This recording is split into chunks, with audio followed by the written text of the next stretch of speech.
We're headed toward an exciting, all-renewable energy future. Wind and solar will power the world of tomorrow. And tomorrow isn't far off. It's time to wake up. You're having a dream. Here's the reality. Oil, natural gas, and coal provide 84% of all the world's energy. That's down just 2 percentage points from 20 years ago. And oil still powers nearly 97% of all global transportation. Contrary to headlines claiming that we're rapidly transitioning away from fossil fuels, it's just not happening. 2 decades and $5 trillion of governments investing in green energy, and we've barely moved the needle. This was supposed to be easy. Why is it so hard? In a word, rocks. To get the same amount of energy from solar and wind that we now get from fossil fuels, we're going to have to massively increase mining by more than 1,000%. This isn't speculation, this is physics. Copper, iron ore, silicon, nickel, chromium, zinc, cobalt, lithium, graphite, and rare earth metals like neodymium. We need them all. And then those metals and materials have to be turned into motors, turbine blades, solar panels, batteries, and hundreds of other industrial components. That also takes lots of energy, which requires even more mining. As the World Bank study put it, these green technologies are in fact significantly more material intensive than our current energy mix. That may be the understatement of the century. Raw materials account for 50 to 70% of the costs to manufacture both solar panels and batteries. Until now, it hasn't really mattered that much because wind and solar still account for only a few percentage points of the global energy supply. They're an applause line for environmentalists, not a major energy player, and it's unlikely they will be in the foreseeable future. But for the sake of argument, let's say we sharply ramp up mining. Where would these new mines be located? Well, for one, China.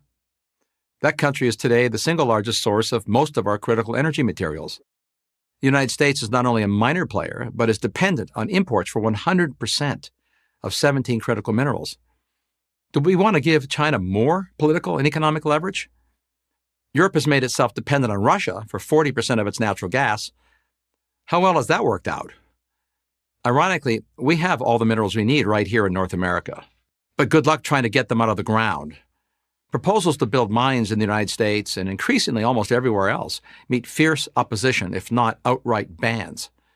To give just one example, in 2022, the Biden administration canceled a proposed copper and nickel mine in northern Minnesota. This was after years of delays navigating a maze of environmental regulations. And yes, the same environmentalists and green-leaning politicians who tout all the benefits of electric cars are the same people who make mining the materials essential to build those cars, like copper and nickel, all but impossible. Try to square that circle. So far, we've only talked about today's energy needs. What about tomorrow's? Future energy demand will be far greater than today's. That's been true for the entire history of civilization. The future will not only have more people, but also more innovations. And entrepreneurs have always been better at inventing new ways to use energy than to produce it. It's obvious but worth stating, before the invention of automobiles, airplanes, pharmaceuticals, or computers, there was no energy needed to power them. And as more people become more prosperous, they will want the things others already have, from better medical care to vacations to cars. In America, there are about 80 cars for every 100 citizens. In most of the world, it's about 5 per 100 citizens. Over 80% of air travel is for personal purposes, so that's 2 billion barrels of oil a year. Hospitals use 250% more energy per square foot than an average commercial building. And the global information infrastructure, the cloud, already uses twice as much electricity as the entire country of Japan, the world's third largest economy. The massive data centers at the heart of the cloud alone consume almost 10 times more electricity than the world's 10 million electric cars. E-commerce has taken off and is propelling record growth in warehouses, increasingly filled with energy-hungry robots. America's truck freight index more than doubled in the past decade to deliver the goods to and from those warehouses. These are today's known trends. While we can't predict the future, we can predict there'll be more innovation in robotics, drones, quantum computing, biotechnology, and new industries not yet imagined. All of it will require more energy, a lot more. Fossil fuels, nuclear energy, and yes, renewables will be required. But if you think we could get it all from wind and solar, dream on.